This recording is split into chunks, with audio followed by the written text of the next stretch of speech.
Welcome to this deep dive exploring a question that's fascinating and kind of complex, too. How much has geography shaped Africa's economic development? You found some really interesting sources for us this week, including that real life lore video, How Africa's Geography Traps It in Endless Poverty. I think we're in for some We surprises. are. When you think about economic development, people often focus on like policies or resources. But honestly, geography, the very stage that all these human dramas play out on, play a huge role in Africa's story. The video really goes on about how absolutely massive Africa is. Like, it's mind-blowing that the US, China, India, and most of Europe could fit inside of it. Does that sheer scale impact development in ways we don't expect? Oh yeah, definitely. Africa's size means there's a huge diversity of climates and terrains, more than almost any other continent. Like think about Eurasia, climate zones just stretch on for thousands of miles. But Africa's zones, they're much more fragmented, so you end up with all these pockets of unique ecosystems instead of vast areas with similar landscapes. So it's like instead of these large areas that are ideal for widespread agriculture, you have this patchwork of totally different environments.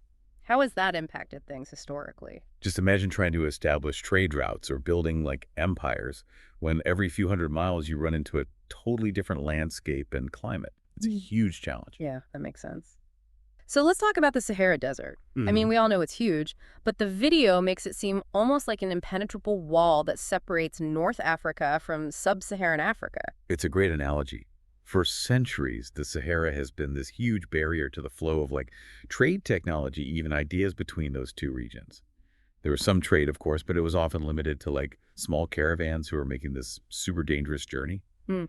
This isolation has had a big impact on how both sides of the desert have developed. And even today, even though there are highways and trade routes crossing the Sahara, it's still a massive challenge logistically. Has that impacted how sub-Saharan Africa connects with the rest of the world? Definitely. The cost of transporting anything across the Sahara is so high, it just adds a whole other layer of difficulty for economies that are already struggling. Now, here's something that really surprised me in the video. It said that Africa actually has less coastline proportionally than Europe. That doesn't seem right for such a big continent. It is surprising. And what's even more important is what that coastline looks like. Africa's coast is really smooth. It doesn't have all those natural harbors that have been so important for maritime trade and developing port cities. Why are natural harbors so important? It's not just about having a nice place to park a ship, is it? No, not at all. Think of harbors like nature shelters for ships. They protect them from storms, which is vital for keeping goods safe and getting them where they need to go. Historically, that kind of protection was really important for growing bustling port cities. Look at places like London or Amsterdam or Lisbon in Europe. Their natural harbors helped them become these centers of commerce and power. So, in a way, Africa's lack of these harbors put it at a disadvantage, especially during the Age of Exploration when European powers were setting up colonies and controlling all those trade routes. Exactly. With fewer natural harbors, it was just harder for African societies to develop maritime trade and naval power. And that had a lasting impact on how they developed both economically and politically. Even today, this lack of harbors makes shipping more expensive and makes it harder for many African nations to trade globally. It's like this hidden cost that's built into their economy. Let's change gears now and talk about rivers. Yeah. Africa has all these long, powerful rivers, but the video points out a bit of a catch. Yeah, there's a pretty big catch. Unlike rivers like the Mississippi in the US or the Rhine in Europe, most of Africa's rivers aren't easy to navigate for their whole length. They're often interrupted by rapids, waterfalls, and changes in elevation that make them unsuitable for large-scale transport. The video talks about the Congo River as a prime example. It's the deepest river in the world, but it's only navigable for a short stretch before you hit these huge rapids. Yeah. Seems almost tragic considering all that potential. It is. Think about the Amazon River. It flows for thousands of miles, making it possible to transport goods from deep within South America out to the Atlantic. This has been a big driver of economic growth for countries like Brazil. Now imagine if the Congo with all that water could function in the same way. The economic potential would be massive. It's like having this incredible resource, but you just can't reach it because of all these natural barriers. Exactly. And this difficulty getting goods from the interior where so many resources are to the coast, where they can be traded internationally, it's a major obstacle for economic development. Hmm. It's a problem a lot of landlocked countries in Africa face too. Okay, so we've covered climate, the Sahara, the limited coastlines, and those difficult rivers. It's a pretty complex picture. It is. And to really understand how geography has impacted Africa's economic development, we need to look at some even more surprising factors. Like what? Don't leave me hanging. Well, for example, did you know that a tiny insect, the tsetse fly, has played a huge role in shaping the agricultural and economic landscape of huge parts of Africa? Wait, really? A tiny fly has had that much impact? It has.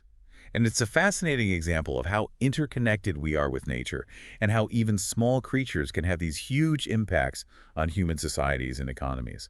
But maybe we can save that story for after a short break. You're killing me with the cliffhanger.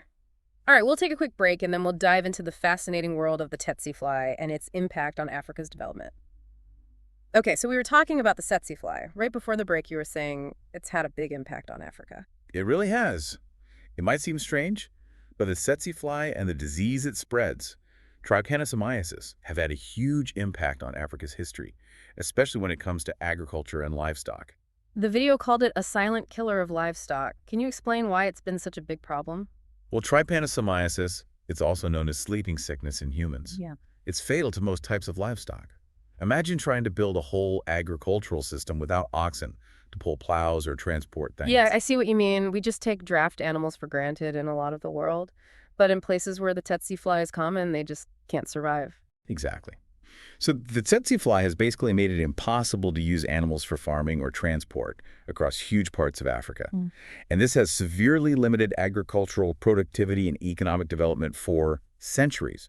People have had to rely on human labor, which is way less efficient and a lot more expensive over the long term. So this tiny little insect has had a ripple effect throughout the entire economy. That's kind of mind-blowing. It is, and it really highlights how important it is to understand the ecological context when we're talking about economic development. It's not just about having good land or resources. It's about figuring out how to navigate that whole web of relationships within an ecosystem. Right. The video also mentions other diseases that have had an impact on Africa. Is that a bigger trend we need to be thinking about? Absolutely. Africa, unfortunately, has a much higher burden of infectious diseases compared to other parts of the world. Things like malaria, tuberculosis, and HIV/AIDS. These diseases obviously have a devastating impact on human health, but they also have major economic consequences. Well, yeah, a sick population can be very productive. Exactly. When people are constantly dealing with illness, it drains their energy, it makes it harder to work, and it puts a strain on healthcare systems. This all has a knock-on effect on economic growth. It makes it harder for individuals, families, and entire nations to get ahead. It's a good reminder that human health is the foundation of any economy that's doing well. We can't talk about economic development without thinking about those health challenges that hold people back. Exactly. And it's not just about treating diseases either. It's about investing in prevention, improving sanitation, and strengthening healthcare systems so that everyone has the chance to live a healthy and productive life. Okay, so we've talked about climate, the Sahara coastlines, rivers, and even insects. What other geographical factors have played a role in shaping Africa's development? The video mentions the continent's amazing cultural and linguistic diversity. That's another key element. Africa has this unbelievable range of cultures, languages, and ethnicities. It's one of the most diverse places on Earth. And while that diversity is a source of so much richness and cultural heritage, it's also created challenges economically and politically. The video links this back to geography. The fact that there aren't many easy ways to get around and the varied landscapes have meant that different groups were isolated from each other for long periods. So they developed their own unique cultures and languages. Exactly. And while Europe, with all those interconnected rivers and fairly flat terrain, saw the rise of these large unified empires, Africa's more fragmented geography led to a different pattern of development. So building those large, powerful states that we see in other parts of the world was a lot more difficult in Africa. Communication and trade between different groups were tougher too. Yeah, imagine trying to set up a trade network or build a nation when there are literally thousands of languages spoken across the continent. It adds a whole other layer of complexity to an already challenging situation. You start to realize how much we take for granted the fact that a lot of European countries are pretty homogenous. Their shared history, language, and cultural norms have definitely made it easier to integrate economically and politically. For sure. And while we should celebrate Africa's diversity, it's important to acknowledge that it has presented challenges when it comes to building unified nations and working together economically. The video uses a specific example to illustrate how geography and history have combined to create some pretty tough circumstances, the Democratic Republic of Congo, or DRC. The DRC is a fascinating case study, although it's pretty heartbreaking. It's a country with incredible natural wealth, tons of mineral resources, fertile land, and the mighty Congo River. But it's still one of the poorest countries in the world. It's almost a paradox. The video said there's something like $24 trillion worth of mineral resources, but the country's GDP is a tiny fraction of that. It is a paradox, Yeah. and geography plays a big role in explaining why. We've already talked about how tough it is to navigate the Congo River, but the DRC has other geographical obstacles too. Like what? What else is going on? Well, for one thing, the DRC is absolutely massive, Mm-hmm. which makes transportation and communication within the country really difficult. The video talked about the national route, the main way to get around. It sounds like a total logistical nightmare. It does. They've got to transfer things between boats, trains, and trucks. Goods get loaded and unloaded 8 times just to get across the country. It's crazy to think about how inefficient and expensive that must be. It is. And on top of that logistical nightmare, you've got the DRC's turbulent history, the legacy of Belgian colonialism, the slave trade, and all the conflicts that have happened more recently. These things have made the region even more unstable and development even harder. The video mentioned the Rwandan genocide and the effect that had on the DRC. It's a reminder that political borders, which were often drawn pretty randomly by colonial powers, can make ethnic tensions worse and lead to conflict. Exactly. And in the DRC, all these conflicts have created this horrible cycle of instability, displacement, and poverty. It makes it even harder to use the country's potential. So we've talked about the DRC as a specific case, but there's another geographical factor that affects a lot of African nations being landlocked. The video points out that Africa has more landlocked countries than any other continent. That's right. And being landlocked is a big economic disadvantage. It means you don't have direct access to the sea, which is so important for global trade. While some landlocked countries in Europe have been able to overcome that challenge by using their rivers or building efficient rail systems, a lot of African countries face much bigger obstacles. So they have to rely on land-based transportation, which, as we've seen, is often underdeveloped, expensive, and just not very efficient in many parts of Africa. It's like they're starting the race a few steps behind everyone else. Exactly. And having to rely on transportation routes that are often unreliable and expensive puts them at a real disadvantage when it comes to connecting with global markets and taking part in international trade. It's one of the things that has really held back economic growth for many African nations. This is a lot to think about. We've covered so much. It's obvious that geography has played a major role in shaping Africa's economic development, or maybe the lack of it. It's been a complicated and often really challenging journey. But if we want to understand the context in which African nations are trying to make economic progress, we need to understand these geographical factors. It's not about making excuses. It's about getting a clearer perspective so we can understand both the challenges and the opportunities. That's a good point. And I think that's a perfect place to stop for today. When we come back, we'll look at some of the other sources you've given us and explore some potential solutions for overcoming these geographical obstacles and helping Africa reach its economic potential. Yeah, it really has been an interesting conversation. I feel like I understand so much more about the challenges and the opportunities in different African nations. It's a continent that can be hard to define. Okay. There's so much diversity in terms of geography and culture that you can't really talk about Africa as one thing. Each region, each country has its own story. And that's a big takeaway from this whole deep dive. We need to stop thinking in these simplistic terms and really try to understand the complexity of what's happening in Africa. Absolutely. And that means recognizing how resilient and resourceful African people are. Too often the focus is just on the problems, the poverty, the conflict, without acknowledging all the creativity and ingenuity that exists there. From the ancient kingdoms to those modern tech hubs, Africa has a long history of being innovative and adapting. Exactly. And that spirit of innovation is more important than ever as African nations deal with the challenges of the 21st century. Speaking of challenges, what are some of the biggest ones that African nations are going to have to face in the coming decades? Well, climate change is a huge issue, especially for countries that are already struggling with water shortages Yeah. or are vulnerable to things like droughts and floods. Finding ways to adapt to a changing climate and reduce its impact is going to be critical for sustainable development. And population growth must be putting a strain on resources and infrastructure, too. It is. Africa has the fastest growing population in the world, which creates both challenges and opportunities.